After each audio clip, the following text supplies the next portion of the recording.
येसावत। माननीय सभापति महोदय, आपने मुझे मांग संख्या 20, 21, 22 में बोलने का मौका दिया। आपका एवं मेरे नेता प्रतिपक्ष टीकाराम जूली और मुख्य सचेतक रफ़ीक खान साहब का मैं धन्यवाद देना चाहता हूं। भीमराव अंबेडकर साहब ने कहा, शिक्षा मानव जीवन का सबसे महत्वपूर्ण भाग है। शिक्षा जीवन में ज्ञान, कौशल और समझ प्रदान करती है और शिक्षा ही जो है हमें लक्ष्य प्राप्त के साथ बेहतर जीवन जीने में मदद करती है। और गांधी जी ने कहा था कि मुझे आज़ादी से भी ज़्यादा कोई चीज़ प्यारी है तो वह है शिक्षा। माननीय सभापति महोदय, आज शिक्षा का विषय बहुत ही महत्वपूर्ण विषय है।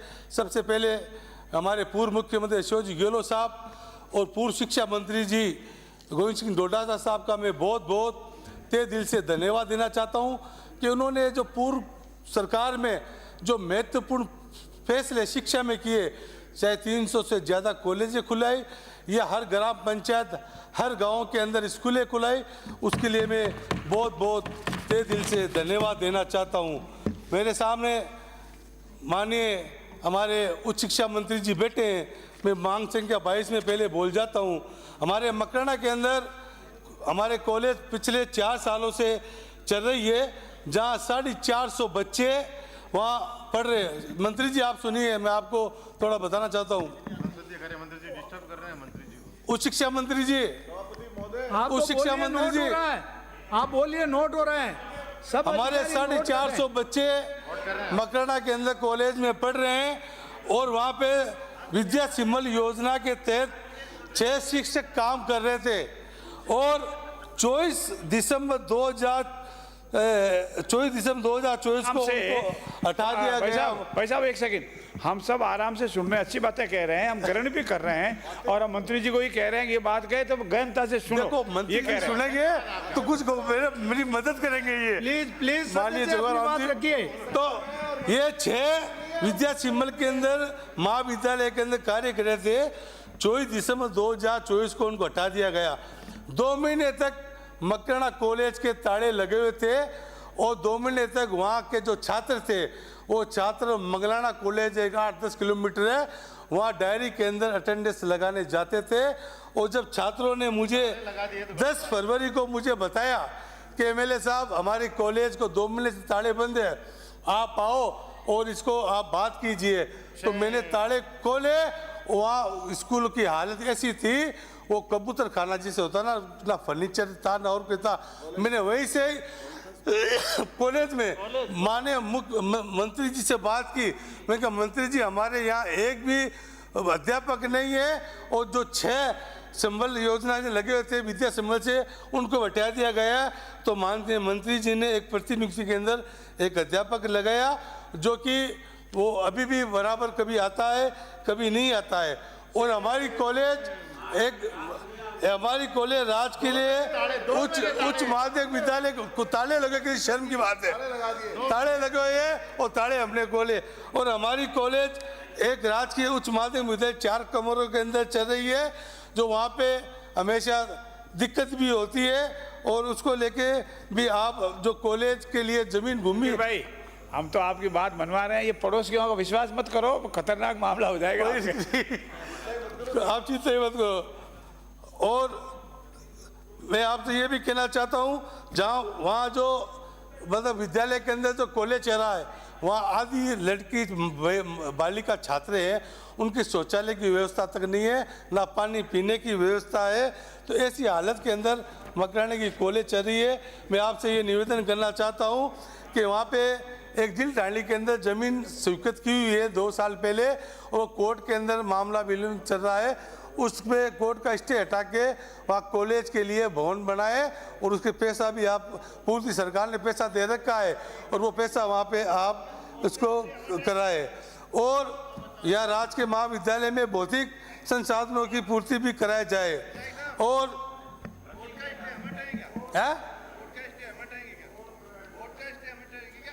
कोर्ट तो आप एसडीओ वगैरह वो वकील वगैरह भेजे, वहाँ जाते नहीं है। आज वो वहाँ सुनवाई करते नहीं कोई हाई कोर्ट के अंदर जाने के लिए। सरकारी काम करेगी ना, आप विधि मंत्री बैठे हो। कोर्ट के अंदर स्टे लेके आ गए, लेकिन वो व्यवस्था आप भी कराओगे ना, सरकारी स्टे कराओगे ना, कौन लेके आ हम गया? तो कराएंगे। कौन लेके आ गया इससे? है स्टे वो गांव वाले, वो आपके ही गांव वाले है ना? नहीं नहीं, वो पड़ोस विधानसभा का आता है दिलडानी, वो राजू का उसमें है। तो एक हमारे वहाँ पे बौद्धिक संसाधनों की भी पूर्ति कराए और महाविद्यालय के अंदर गृह विज्ञान कंप्यूटर विज्ञान विषय खोलने की भी कृपा करे। और साड़ा तो खुले हैं, टेम्पल ही चाल है मनोज जी। राज के महाविद्यालय में नियमानुसार व्याख्याता और अन्य स्टाफ लगाए। और मंत्री जी से मैं निवेदन करना चाहता हूँ, मकराना में 75% कृषि किसान लोग रहते हैं, वहाँ पे बूढ़सू या गच्छीपुरा के अंदर कृषि महाविद्यालय खोलने भी आप जिले भाषण में मुख्यमंत्री जी बोल के कृषि विद्यालय महाविद्यालय भी आप खुलाए। और मैं अब मांग संघ के 20-21 शिक्षा मंत्री जी बैठे हैं, उनका ध्यान आकर्षित करना चाहता हूँ।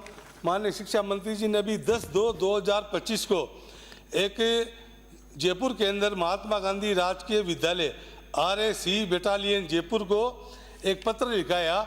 उसमें इन्होंने ये कहा कि उर्दू का विषय है वो समाप्त करे और संस्कृत विषय वहाँ पे लागू किए। संस्कृत विषय आप लगा रहे हो, मैं उनका स्वागत करता हूँ, आपका धन्यवाद देता हूँ मंत्री महोदय, लेकिन उर्दू विषय हटाने का तात्पर्य आपकी मंशा क्या है? ये वहाँ पे मैं बता दूं, वहाँ पे 127 बच्चे उर्दू के पढ़ने वाले हैं और 17 बच्चे संस्कृत पढ़ने वाले हैं। आप बताओ ये उचित है क्या?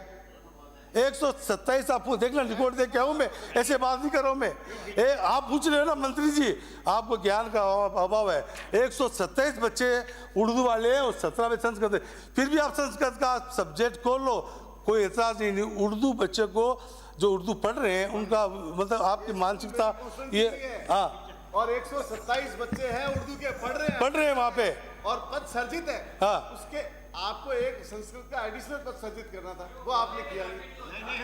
उर्दू विचारधारा के अंतर्गत। हाँ, मैं इसमें एक शायरी कहना चाहता हूँ माननीय सभापति महोदय, अपनी उर्दू तो मोहब्बत की जुबा थी प्यारे, उफ सियासत ने उसे भी जोड़ दिया मजहब से। मतलब मजहब से जोड़ दिया। उर्दू एक जिबा, एक उर्दू लफ्ज़ एक सभी धर्म के लोग बोलते हैं, आप मजहब से जोड़ दिया। जिस उर्दू भाषा की पैदाइश हिंदुस्तान में हुई, आज उसे अपने ही देश में पर्याय बनाया जा रहा है। जिस जुबान को हर धर्म के लोगों ने अपनाया, मुंशी प्रेमचंद, पंडित कृष्ण बिहारी नूर, चांद बिहारी सभा, रघुपति सराय, फिराक गौरवपुरी, पद्मभूषण, पंडित गुलजार पद्म श्री, पंडित ब्रज नारायण चक्रवर्ती जैसे प्रसिद्ध साहित्यकार हुए। केंद्र सरकार उर्दू साहित्य को पद्म श्री पुरस्कार देती है और हमारी राज्य सरकार उर्दू को बंद करने के आदेश देते हैं।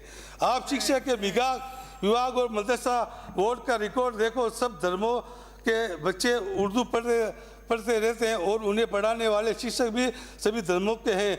फिर क्यों उर्दू को मिटाने की बात की जा रही है?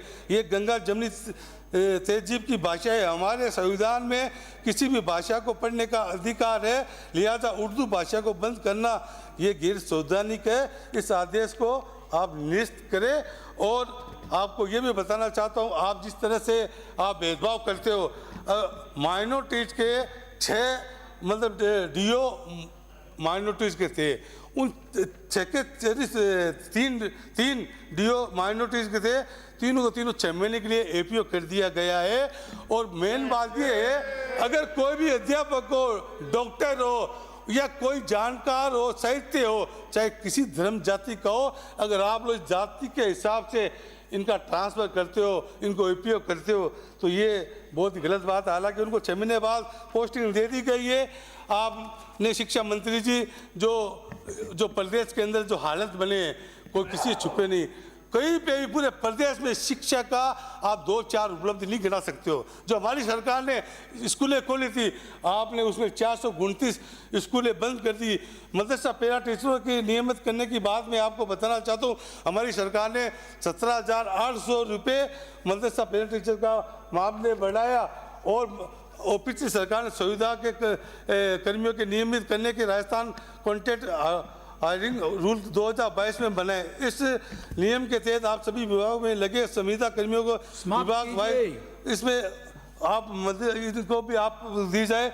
और मैं ये कहना चाहता हूँ, मेरे मकराना ग्राम लोरोली के अंदर 2019 में ग्राम पंचायत बनी, वहाँ पे नियमानुसार ग्राम पंचायत स्तर पर माध्यमिक और उच्च माध्यमिक विद्यालय का होना चाहिए, परंतु ग्राम ताराचंद जी पंचायत लोनी जैन। मकराना में भविष्य के माध्यमिक विद्यालय श्री उच्च माध्यमिक ताराचंद विद्यालय जी नहीं होने के जैन। कारण इसमें एक आप श्री जेठानंद खोला जी जाए। व्यास। और मकराना के अंदर स्कूलों का जो आप सभापति आज मेरा 10 मिनट हुआ ही नहीं अभी, सभापति महोदय स्कूलों की मरम्मत के लिए बहुत से मकराना में अंकित नहीं होगा।